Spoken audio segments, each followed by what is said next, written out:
Hi, welcome to the Classic Storytellers podcast. Please subscribe to our channel and we'll be bringing you classic stories every week. I'm Danny, your AI host from Aicast. Let's continue with a study in Scarlet.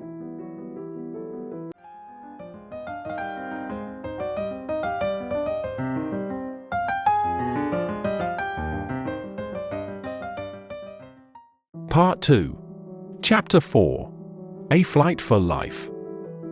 On the morning which followed his interview with the Mormon prophet, John Ferrier went into Salt Lake City, and having found his acquaintance, who was bound for the Nevada mountains, he entrusted him with his message to Jefferson Hope.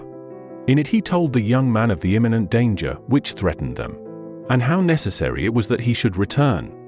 Having done thus, he felt easier in his mind, and returned home with a lighter heart. As he approached his farm, he was surprised to see a horse hitched to each of the posts of the gate.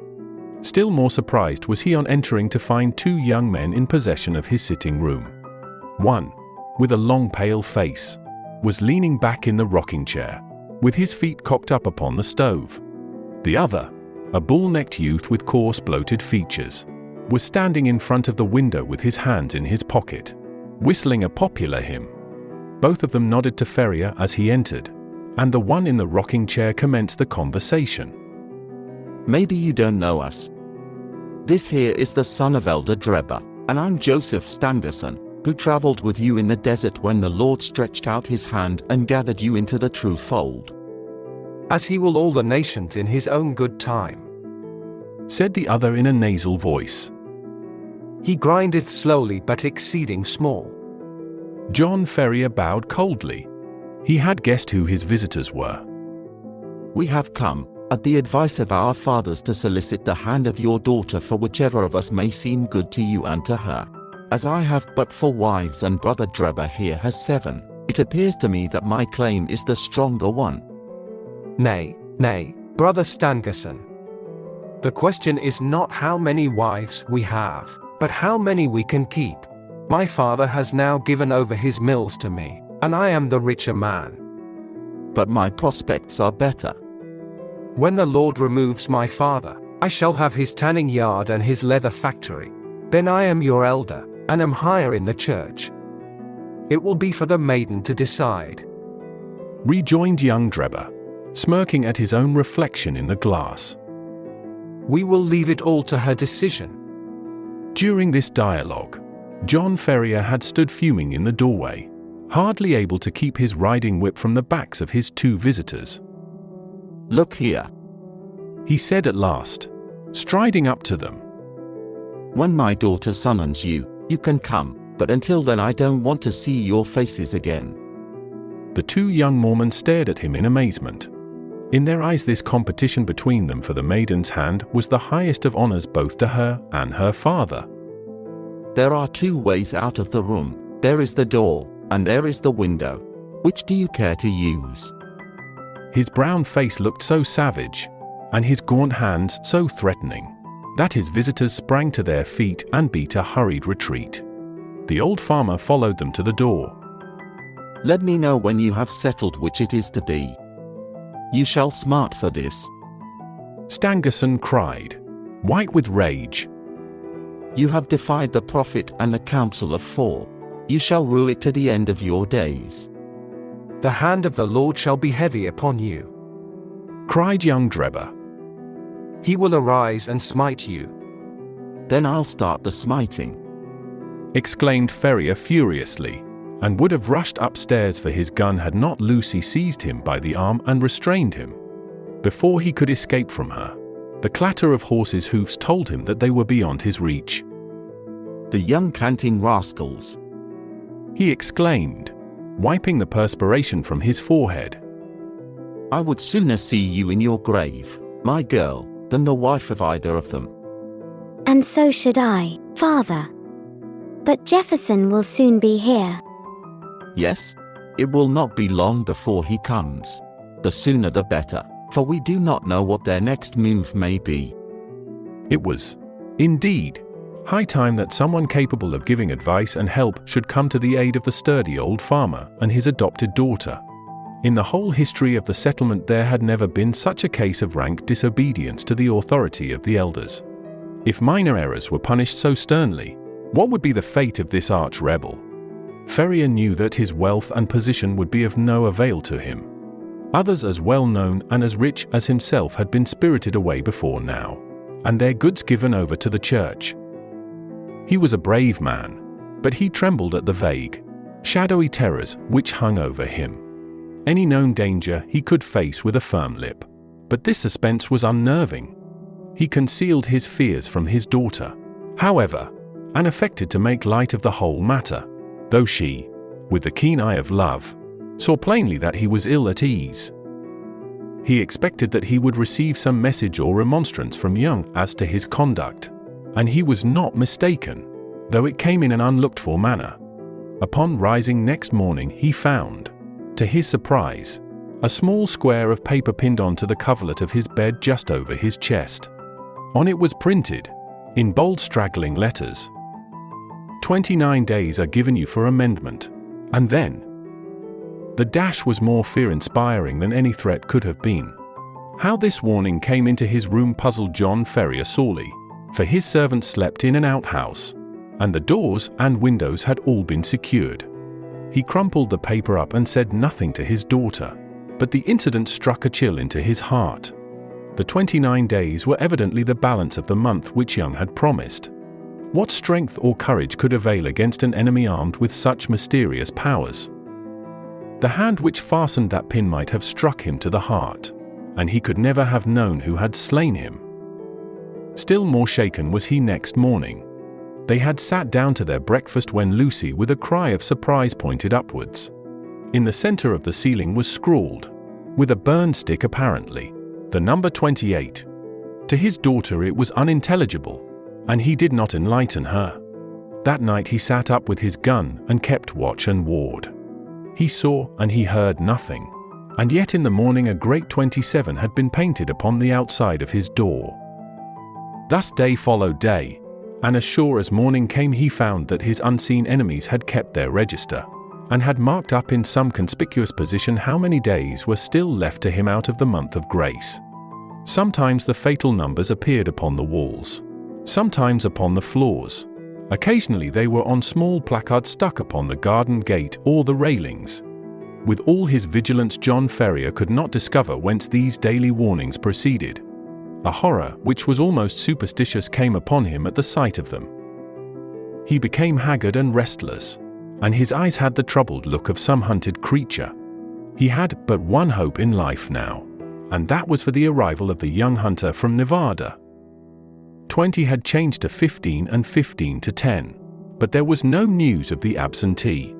One by one the numbers dwindled down, and still there came no sign of him. Whenever a horseman clattered down the road, or a driver shouted at his team, the old farmer hurried to the gate thinking that help had arrived at last. At last, when he saw 5 give way to 4 and that again to 3, he lost heart, and abandoned all hope of escape. Single-handed, and with his limited knowledge of the mountains which surrounded the settlement, he knew that he was powerless. The more frequented roads were strictly watched and guarded, and none could pass along them without an order from the council. Turn which way he would, there appeared to be no avoiding the blow which hung over him. Yet the old man never wavered in his resolution to part with life itself before he consented to what he regarded as his daughter's dishonor. He was sitting alone one evening pondering deeply over his troubles, and searching vainly for some way out of them. That morning had shown the figure 2 upon the wall of his house, and the next day would be the last of the allotted time. What was to happen then? All manner of vague and terrible fancies filled his imagination. And his daughter, what was to become of her after he was gone? Was there no escape from the invisible network which was drawn all round them? He sank his head upon the table and sobbed at the thought of his own impotence. What was that? In the silence he heard a gentle scratching sound, low, but very distinct in the quiet of the night. It came from the door of the house. Ferrier crept into the hall and listened intently. There was a pause for a few moments, and then the low insidious sound was repeated. Someone was evidently tapping very gently upon one of the panels of the door. Was it some midnight assassin who had come to carry out the murderous orders of the secret tribunal? Or was it some agent who was marking up that the last day of grace had arrived? John Ferrier felt that instant death would be better than the suspense which shook his nerves and chilled his heart. Springing forward, he drew the bolt and threw the door open.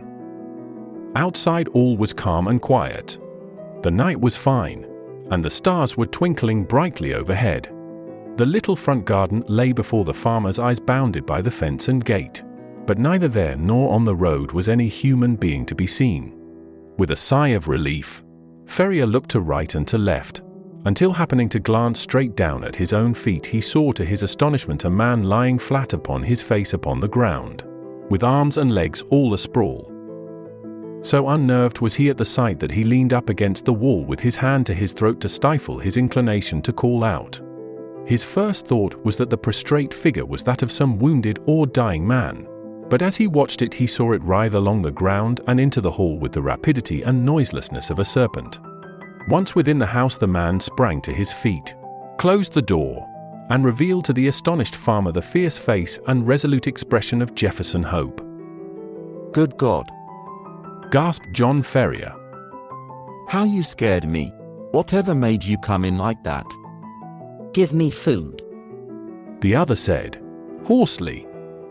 I have had no time for bite or suck for 48 hours. He flung himself upon the cold meat and bread which were still lying upon the table from his host's supper, and devoured it voraciously. Does Lucy bear up well? He asked, when he had satisfied his hunger. Yes. She does not know the danger. Her father answered. That is well. The house is watched on every side. That is why I crawled my way up to it. They may be darn sharp, but they are not quite sharp enough to catch a was-ho hunter. John Ferrier felt a different man now that he realized that he had a devoted ally. He seized the young man's leathery hand and wrung it cordially. You're a man to be proud of. There are not many who would come to share our danger and our troubles. You've hit it there, pard. I have a respect for you. But if you were alone in this business, I'd think twice before I put my head into such a hornet's nest. It's Lucy that brings me here, and before harm comes on her, I guess there will be one less the Hope family in Utah. What are we to do? Tomorrow is your last day, and unless you act tonight, you are lost. I have a mule and 2 horses waiting in the Eagle Ravine. How much money have you? $2,000 in gold, and 5 in notes. That will do. I have as much more to add to it. We must push for Carson City through the mountains. You had best wake Lucy. It is as well that the servants do not sleep in the house. While Ferrier was absent, preparing his daughter for the approaching journey, Jefferson Hope packed all the eatables that he could find into a small parcel, and filled a stoneware jar with water, for he knew by experience that the mountain wells were few and far between. He had hardly completed his arrangements before the farmer returned with his daughter all dressed and ready for a start. The greeting between the lovers was warm, but brief, for minutes were precious, and there was much to be done. We must make our start at once, said Jefferson Hope, speaking in a low but resolute voice, like one who realizes the greatness of the peril, but has steeled his heart to meet it. The front and back entrances are watched, but with caution we may get away through the side window and across the fields. Once on the road, we are only 2 miles from the ravine where the horses are waiting. By daybreak we should be halfway through the mountains. What if we are stopped? Asked Ferrier. Hope slapped the revolver butt which protruded from the front of his tunic. If they are too many for us, we shall take 2 or 3 of them with us, he said with a sinister smile. The lights inside the house had all been extinguished, and from the darkened window Ferrier peered over the fields which had been his own, and which he was now about to abandon forever. He had long nerved himself to the sacrifice, however, and the thought of the honor and happiness of his daughter outweighed any regret at his ruined fortunes. All looked so peaceful and happy, the rustling trees and the broad silent stretch of grainland, that it was difficult to realize that the spirit of murder lurked through it all. Yet the white face and set expression of the young hunter showed that in his approach to the house he had seen enough to satisfy him upon that head. Ferrier carried the bag of gold and notes. Jefferson Hope had the scanty provisions and water, while Lucy had a small bundle containing a few of her more valued possessions. Opening the window very slowly and carefully, they waited until a dark cloud had somewhat obscured the night, and then one by one passed through into the little garden. With bated breath and crouching figures they stumbled across it, and gained the shelter of the hedge, which they skirted until they came to the gap which opened into the cornfields. They had just reached this point when the young man seized his two companions and dragged them down into the shadow, where they lay silent and trembling. It was as well that his prairie training had given Jefferson Hope the ears of a lynx. He and his friends had hardly crouched down before the melancholy hooting of a mountain owl was heard within a few yards of them, which was immediately answered by another hoot at a small distance. At the same moment a vague shadowy figure emerged from the gap for which they had been making, and uttered the plaintive signal cry again, on which a second man appeared out of the obscurity. "Tomorrow at midnight," said the first, who appeared to be in authority, "when the whippoorwill calls 3 times. It is well. Shall I tell Brother Drebber?" Pass it on to him, and from him to the others. 9 to 7. 7 to 5. repeated the other, and the two figures flitted away in different directions. Their concluding words had evidently been some form of sign and countersign. The instant that their footsteps had died away in the distance, Jefferson Hope sprang to his feet, and helping his companions through the gap, led the way across the fields at the top of his speed, supporting and half-carrying the girl when her strength appeared to fail her. Hurry on! Hurry on! He gasped from time to time. We are through the line of sentinels. Everything depends on speed. Hurry on! Once on the high road they made rapid progress. Only once did they meet anyone, and then they managed to slip into a field, and so avoid recognition. Before reaching the town the hunter branched away into a rugged and narrow footpath which led to the mountains. Two dark jagged peaks loomed above them through the darkness, and the defile which led between them was the Eagle Canyon in which the horses were awaiting them. With unerring instinct Jefferson Hope picked his way among the great boulders and along the bed of a dried-up watercourse, until he came to the retired corner, screened with rocks, where the faithful animals had been picketed. The girl was placed upon the mule, an old Ferrier upon one of the horses, with his money bag, while Jefferson Hope led the other along the precipitous and dangerous path. It was a bewildering route for anyone who was not accustomed to face nature in her wildest moods. On the one side a great crag towered up 1,000 feet or more, black, stern, and menacing, with long basaltic columns upon its rugged surface like the ribs of some petrified monster. On the other hand a wild chaos of boulders and debris made all advance impossible. Between the two ran the irregular track, so narrow in places that they had to travel in Indian file, and so rough that only practiced riders could have traversed it at all. Yet in spite of all dangers and difficulties, the hearts of the fugitives were light within them, for every step increased the distance between them and the terrible despotism from which they were flying. They soon had a proof, however, that they were still within the jurisdiction of the saints. They had reached the very wildest and most desolate portion of the pass when the girl gave a startled cry, and pointed upwards. On a rock which overlooked the track, showing out dark and plain against the sky, there stood a solitary sentinel.